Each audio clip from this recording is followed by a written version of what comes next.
Magandang umaga po. Narito na po magiging lagay ng panahon ngayong umaga ng Lunes, October 13, 2025.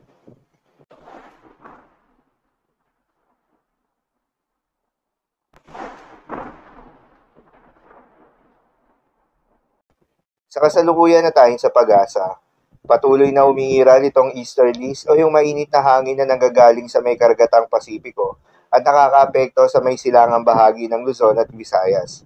Dahil dito ay asaan yung bahagya hanggang sa maulap na kalangitan na may kalat-kalat na mga pagulan at thunderstorms. Habang sa nalalabing bahagi pa ng ating bansa kasama ng Metro Manila, ay asahan naman yung generally fair weather condition, mainit at malinsangan na panahon sa umaga hanggang sa tanghali. Ngunit pagsapit ng hapon o gabi, ay asahan naman yung mataas na tsansa ng mga pagulan o thunderstorms. Magandang balita naman dahil ayon sa pag-asa, ay wala tayong binabantayan na low pressure area o bagyo sa loob o malapit sa Philippine Area of Responsibility na maring makaapekto sa ating bansa.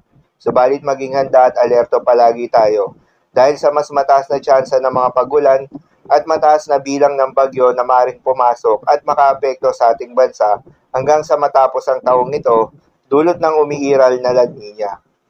Para naman sa magiging lagay ng panahon ngayong araw ng Lunes, dahil nga sa epekto nitong easterlies, asahan sa Aurora at Quezon ang maulap na kalangitan na may kalat-kalat na mga pagulan at thunderstorms. Posible ang mga pagbaha o pagguho ng lupa due to moderate to at times heavy rains. Habang sa Cagayan Valley, Bicol Region at Eastern Visayas ay asahan naman yung bahagyang maulap hanggang sa maulap na kalangitan na may kalat-kalat na mga pagulan o thunderstorms na dulot pa rin ng easterlies. Posible rin na mapagbaha o pagguho ng lupa due to severe thunderstorms. Habang sa Metro Manila at nalalabing bahagi pa ng ating bansa, ay asahan rin yung bahagyang maulap hanggang sa maulap na kalangitan na may kalat-kalat na mga pagulan o thunderstorms na dulot naman ng mga localized thunderstorms. Posible rin na mapagbaha o pagguho ng lupa due to severe thunderstorms. Madalas nabobo ang mga thunderstorms na ito tuwing hapon o gabi na nagtatagal ng 1 hanggang 2 oras.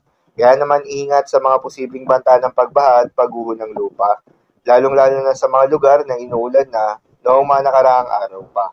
Para naman sa magiging lagay ng mga dagat baybayin, ayon sa pag-asa ay wala tayong nakataas na gale warning sa anumang seaboards ng ating bansa, kaya naman malayang makakapamalaot yung mga kababayan nating mangingisda at yung may mga maliliit na sasakyan pandagat, subalit iba yung pag-iingat pa rin, lalo na kung meron tayong offshore thunderstorms activity, asahan yung paglakas ng hangin dahil kaakibat nito ay pagtaas rin ng mga pag-alon.